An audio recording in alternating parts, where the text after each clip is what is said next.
इथे सकाळी सकाळी मी मुलांच्या डब्यासाठी आलू पराठे केले होते आणि नंतर थोडंसं पीठ राहिलेलं होतं आणि मी म्हटलं चला आता साखरेची थोडीशी पोळी करून बघूया, जे की मला खूप आवडते. आणि मी इथं पोळी बनवायला सुरुवात केली आणि नंतर लक्षात आलं की आज आहे शिवरात्र आणि मला उपवास होता. त्यामुळं म्हटलं जाऊ दे, मुलं आल्यानंतर शाळेतून खातील, आपण बनवून ठेवूया. तर मग नंतर मी पोळी बनवून घेतली आणि खूप छान झाली. मला खूप आवडते. तुम्हाला पण आवडते का? कमेंट करून नक्की सांगा. अशी प्रत्येकाला मी थोडंसं पीठ राहिलं ना तर मी कधी पण बनवत असते आणि मला वाटतं ही प्रत्येकाला, आम्हालाच नाही तर बरेच जणांना आवडते. कोणाकोणाला आवडते ते कमेंट करून नक्की सांगा.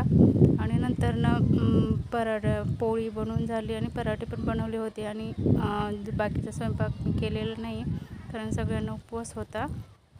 हे बघा, खूप छान असं बनवून घेतलेलं आहे त्रिकोणी साईजमध्ये.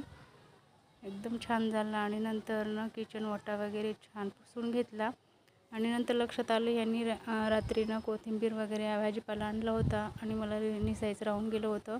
आता मी छानपैकी निवडून घेते. एकदम हिरवीगार अशी ताजी ताजी कोथिंबीर होती आणि आता मी ते एका कॅरी बॅगमध्ये ठेवणार आहे आणि फ्रीजमध्ये लावून ठेवते. एकदम छान राहते. तुम्हीही नक्की ट्राय करा.